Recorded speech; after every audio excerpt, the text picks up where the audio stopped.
여러분 안녕하십니까? 광주 MBC 뉴스투데이 시작합니다. 먼저 오늘의 주요 뉴스입니다. 중국이 한국으로의 단체 관광을 허용한 이후 관광객이 본격적으로 몰릴 것으로 예상됐지만 광주는 정율성 이념 논란으로 관광객 유치에 어려움이 예상됩니다. 광주의 한 고등학교에서 30대 여교사가 남학생에게 폭행당한 사실이 뒤늦게 알려졌습니다. 새로운 자리를 뽑는 과정에서 자신의 자리 배정에 불만을 가진 학생이 담임교사를 여러 차례 폭행했습니다. 5.18 폄훼와 세월호 유족 비하 발언으로 말썽을 빚었지만 MBC 대주주인 방송문화진흥회 보궐이사로 다시 선임된 차기환 변호사가 5.18과 관련해 또다시 부적절한 발언을 내놔 논란이 예상됩니다. 올해로 10회째를 맞은 광주 디자인 비엔날레가 내일 개막해 2달 동안의 전시 일정에 들어갑니다. 6년여 만에 중국인의 한국행 단체 관광이 허용되면서 전국 지자체마다 중국인 관광객을 유치하기 위해 다양한 전략을 세우고 있습니다.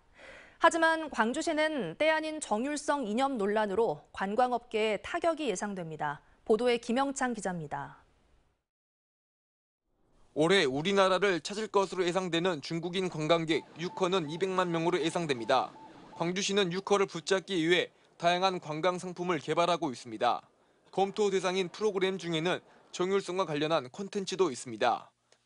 광주시는 중국인 관광객의 요청이 있을 경우 정율성 생가 둘러보기 체험 등을 향후 관광 프로그램에 포함시킬 계획입니다. 근데 그분들이 만약에 니즈가 있다면 그것도 포함을 시켜야 될 테고, 근데 이제 좀 현재 니즈가 없는 상태, 그러니까 파악이 현재 안 된 상태에서. 앞서 6년 전 중국인 관광객을 대상으로 한 문화교류 사업으로 정율성 생가 체험과 동요대회 등 관광 상품이 큰 인기를 끌었기 때문입니다. 당시 10,000명이 넘는 6호가 광주시를 찾았습니다. 2015년도, 16년도에는 이 청소년들과 노인들을 등을 포함해서 중국 관광객이 한 10,000여 명 정도가 광주를 다녀갔습니다. 하지만 때 아닌 정율성 이념 논란으로 6호 유치에 빨간불이 켜졌습니다.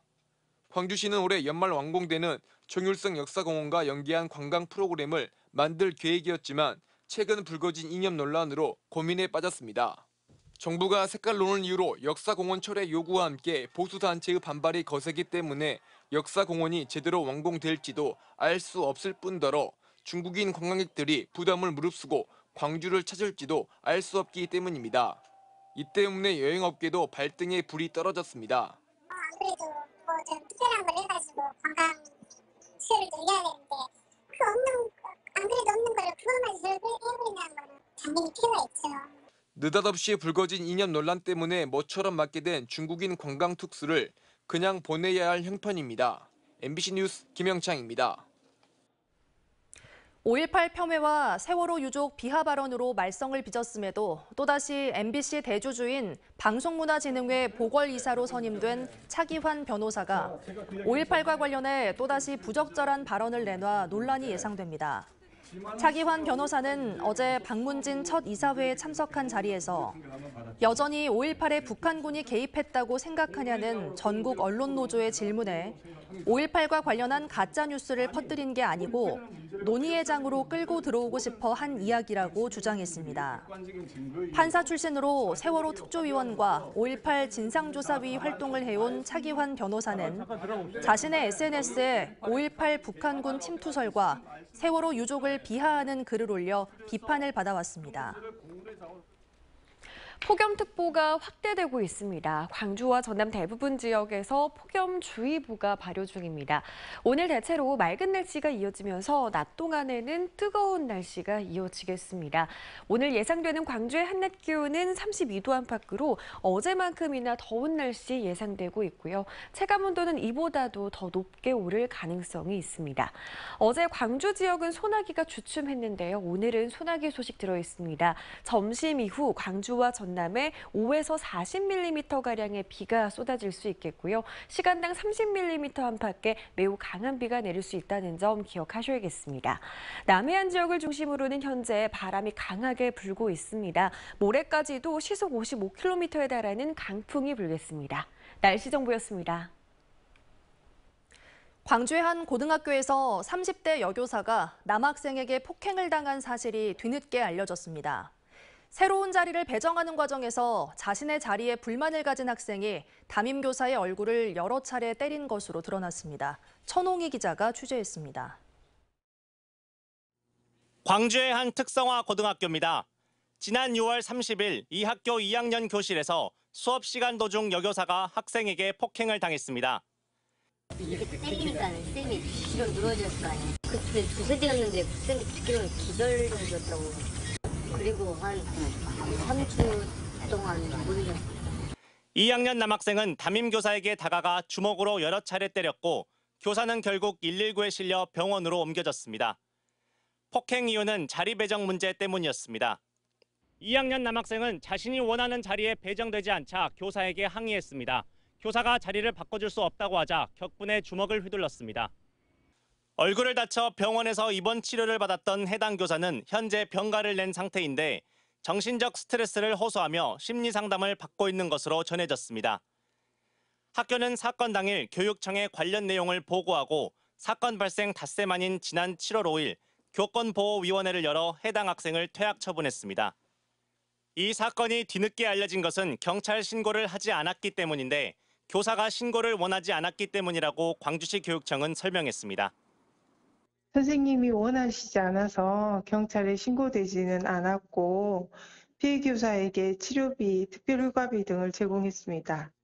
교권을 침해당한 교사의 자살이 잇따르는 가운데 뒤늦게 불거진 고교생의 폭행 사건과 관련해 해당 학교 측은 피해 교사의 2차 피해가 우려된다며 취재에 응하지 않고 있습니다. MBC 뉴스 천홍입니다.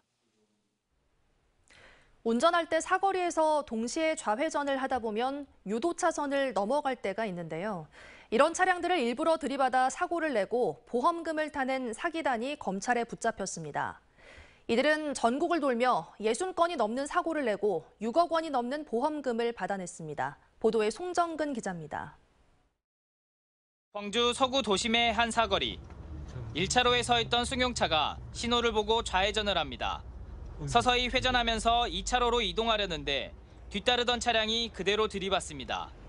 보험 처리 결과 승용차 운전자의 차선 변경 위반, 결국 90% 이상 과실 책임이 있다는 판정이 나와 상대 차량에 타고 있던 4명에게 합의금 1,600만 원을 물어줬습니다. 그런데 검찰 수사 결과 피해 차량 운전자와 동승자들은 보험금을 노린 사기범들이었습니다. 1, 2차로에서 동시 좌회전이 가능한 교차로를 물색한 뒤 1차로에서 좌회전을 하다 차로를 벗어나는 차량들을 범행 대상으로 삼았습니다. 범행 전 교차로 주변을 사전 답사한 이들은 차선을 벗어나는 차량이 나타날 때까지 2차선에서 수차례 좌회전을 반복한 것으로 드러났습니다. 교통법규상 1차로에서 좌회전을 했다면 1차로로 진입하는 것이 원칙이라는 점을 노렸습니다. 우측으로 차가 조금씩 밀리거든요. 그래서 밀리거나 아니면 우측 차선으로 2차선으로 들어가는 찰나에 이제 2차선에서 오던 혐의자들이 그대로 속도를 내서 이들은 이런 수법으로 광주와 대구를 포함해 전국을 돌며 65차례에 걸쳐 6억 원의 보험금을 받아냈습니다. 사기 행각을 들키지 않기 위해 다른 사람의 주민등록번호를 도용하고 피해자들에게 문신을 보여주며 위협하기도 했습니다. 검찰은 경찰에서 쌍방합의로 종결 처리한 교통사고 가운데 1년 사이 3차례나 피해자였던 일당 중 1명을 발견하고 수사에 착수했습니다.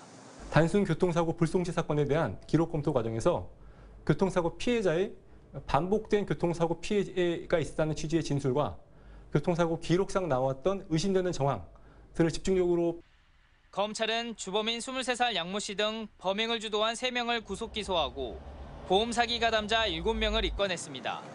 MBC 뉴스 송정근입니다.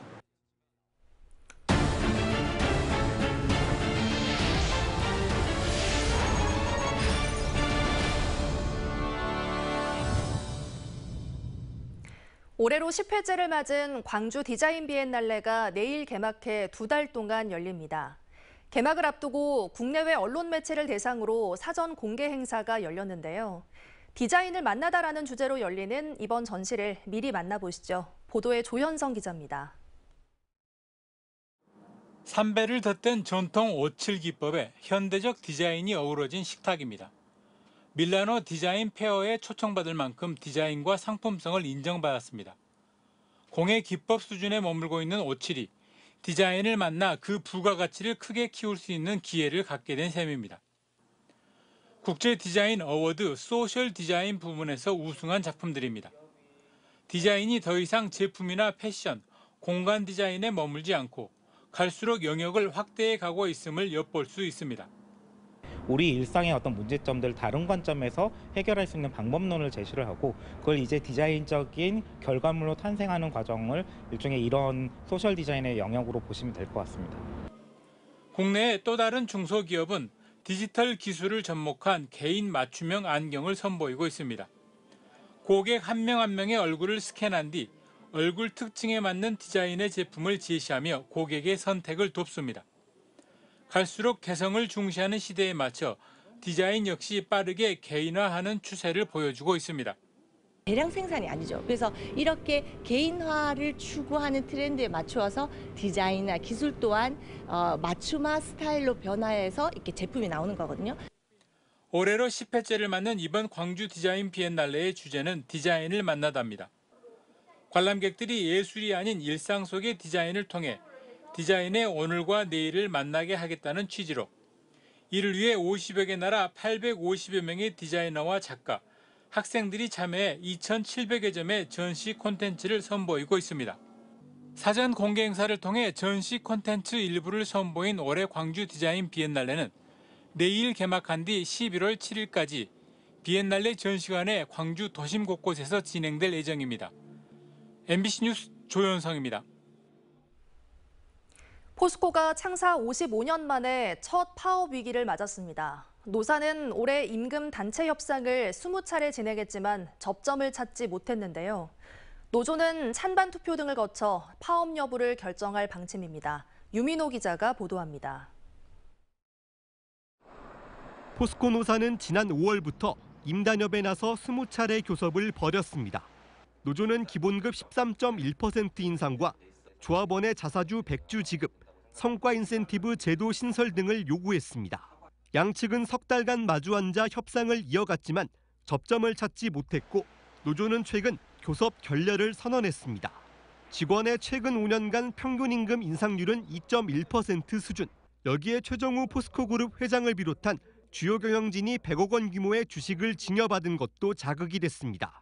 노조는 교섭 과정에서 사측이 제시안을 제대로 내놓지 않고 불성실한 태도를 보였다고 주장합니다. 좀 무성의한 대답으로 차후에 주겠다. 빠른 시일 안에 주겠다. 그래서 저희는 날짜까지도 좀 말씀을 드렸어요. 언제 주실 수 있냐. 하지만 그 날짜를 정확히 말씀을 안 해주셨고요. 그래서 좀 그 상황에서 이제 더 이상의 교섭은 좀 불필요하다 생각이 들어서. 포스코는 노조의 복귀를 촉구하면서 향후 성실히 교섭에 임하겠다는 입장입니다. 최근 김학동 부회장은 모든 임직원에 이메일을 보내 충분히 논의되지 않은 상태에서 목표를 정해놓은 것처럼 빠르게 진행된 임단협 흐름이 우려된다고 밝혔습니다. 또 공급 차질 시 막대한 페널티를 맞을 수 있다며 구성원 설득에 나섰습니다. 대립이 이어지는 가운데 노조는 6일과 7일 광양과 포항에서 연이어 쟁의 대책위원회를 출범하고 파업 여부와 방향을 논의할 계획입니다. 만약 조합원 찬반 투표 등을 거쳐 파업이 결정되면 포스코는 창사 55년 만에 첫 파업에 들어가게 됩니다. MBC 뉴스 유민호입니다. 광주 전남의 소비자 물가가 3개월 만에 다시 3%대로 올라섰습니다. 호남 통계청에 따르면 지난달 광주의 소비자 물가 지수는 112.58, 전남은 112.83으로 각각 3.5%, 3% 상승했습니다. 이는 지난 6월과 7월 2%대에서 3개월 만에 다시 3%대로 높아진 겁니다. 전기료와 도시가스가 각각 20% 이상 올랐고 사과와 수박 등 농산물, 오징어 등 수산물 가격도 20% 이상 올라 상승세를 주도했습니다.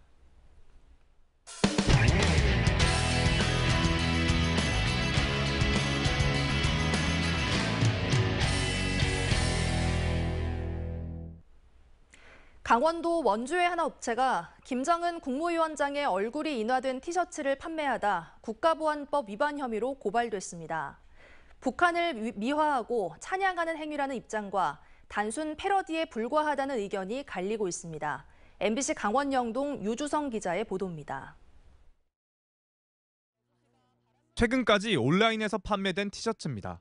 김정은 북한 국무위원장의 얼굴 밑에 동무 꽃길만 걸으라우 나랑 별 보러 갈래라고 써 있습니다. 지난 1년 동안 200장 정도가 팔렸는데 젊은 층 사이에선 이런 티셔츠를 소비하는 게 일종의 유머에 가깝습니다. 버리진 않을 것 같은데 약간 그냥 언젠간 장난칠 때쯤 한번 있겠지. 그 정도로 생각할 수는 있는데 그렇게 느껴지진 않아요. 그 정도로 약간 밈 정도? 하지만 소비자에 따라 충분히 불쾌함을 느낄 수 있다는 의견도 적지 않습니다. 그게 안 좋지. 좋지는 않아요. 좋지는 않고. 잘못되었다고 생각하죠. 네. 그럼 이런 거 판매하지 못하도록 이렇게. 그렇지. 판매해서는 안 되지. 북한 수장 찬양이다. 아니다 패러디다. 논란은 법정에서 다뤄지게 됐습니다. 자유민주당과 5개 시민단체가 최근 해당 업체와 판매를 중개한 네이버와 쿠팡을 국가보안법 위반 혐의로 고발했습니다. 김정은 위원장의 웃는 얼굴을 티셔츠로 판매하고 판매를 중개하는 건 북한을 찬양 선전하는 행위라는 겁니다. 그렇게 김정은 얼굴을 막 뚱뚱하게 패러디해가지고 한 것들은 문제가 안 되고 김정은이 환하게 웃으면서 김정일이가 한 말을 적어가지고 파는 것은 근데 그 방과단체 수괴인 김정은을 찬양 선전하는 거거든요. 뚱보나 환한 얼굴 모습의 티셔츠는 문제되지 않는 데다 다른 업체들도 패러디 티셔츠를 팔았는데 업체 측은 당혹스럽다는 입장입니다. 국정원에서 왔는데 다 전선에서 다 하고 했는데 저 문제 낼 거라기보다는 저희가 이거를 그런 의도로 판매한 것도 아니고 그렇죠. 패러디로 판매했던 거. 그리고 23년도에 일어날 수 있는 일이냐 이게. 희화화한 패러디만 표현의 자유가 인정되는 건지 법적 판단에 관심이 쏠리는 가운데 전문가들은 실제 처벌로는 이어지기 힘들 것으로 내다봤습니다. 국가보안법상 찬양 공체가 성립하기 위해서는 국가 존립 안전이 위태롭게 하거나 아니면 자유민주적 기본 질서를 위태롭게 한다는 것을 알면서 범행을 해야 되는데요. 이 사안은 그런 정도에까지는 이른 것 같지는 않습니다. 따라서 처벌 가능성은 좀 낮다라고 생각하고 있습니다.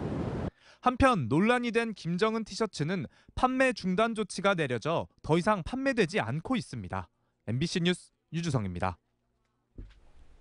광주 하남지구 시립도서관이 2025년 개관을 목표로 착공했습니다.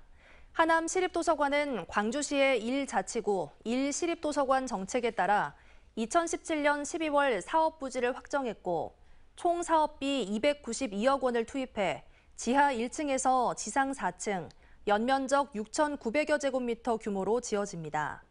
지식정보센터와 평생교육, 생활편의시설은 물론 지역 공동체 자료 등 향토 기록물 정리 보존 같은 복합적인 기능을 수행할 것으로 기대됩니다. 농림축산식품부가 나주시의 축산 악취 해결을 위해 국비와 융자 등 약 13억 원을 지원합니다. 이번 지원은 농식품부의 2024년 축산 악취 개선 시설 지원 사업 선정에 따른 것으로 축산 농가의 분뇨 정화 방류 등 처리 방안과 악취 저감 시설 개선 등을 지원합니다. 신정훈 국회의원은 그간 축사 악취가 빛가람 혁신도시로 유입되면서 관련 민원이 꾸준히 증가해왔다며 앞으로 환경이 개선될 것이라고 기대했습니다. 폭염특보는 점차 더 확대되고 있습니다. 광주와 전남 대부분 지역에서 폭염주의보가 발효 중입니다. 오늘 대체로 맑은 날씨가 이어지면서 낮 동안에는 무더운 날씨가 이어지겠습니다. 예상되는 낮 기온은 32도 안팎으로 어제만큼이나 덥겠고요. 체감온도는 이보다도 더 높게 오를 것으로 보입니다. 한편 어제는 소나기가 주춤했는데요. 오늘 점심 이후 광주와 전남 지역에서는 5에서 40mm가량의 소나기가 쏟아질 수 있겠습니다. 시간당 30mm 안팎의 강한 비가 내릴 수 있어서 주의가 필요합니다. 남해안 지역을 중심으로는 현재 강한 바람이 불고 있습니다. 모레까지도 시속 55km에 달하는 강풍이 불겠습니다. 시설물 관리 철저히 하셔야겠습니다. 대부분 지역의 아침 기온과 낮 기온 모두 어제와 비슷하겠습니다. 한낮 기온 30도를 크게 웃도는 지역이 많겠습니다. 목포의 낮 기온 31도 예상되고요. 영암과 강진, 오늘은 완도에서도 한낮 기온 무려 32도 안팎까지 치솟겠습니다. 순천의 낮 기온도 32도로 예보된 가운데 맑은 날씨가 이어지면서 체감 온도는 더 높게 오르겠습니다. 바다의 물결은 최고 2m에서 2.5m로 조금 높게 일겠습니다. 당분간 맑은 날씨가 이어지겠고요. 낮 기온도 30도 안팎으로 유지되겠습니다. 날씨 정보였습니다. 뉴스 마칩니다. 시청해주신 여러분 고맙습니다. 언제 어디서나 내 손 안의 뉴스. 광주 MBC 뉴스 유튜브 구독으로 함께하세요.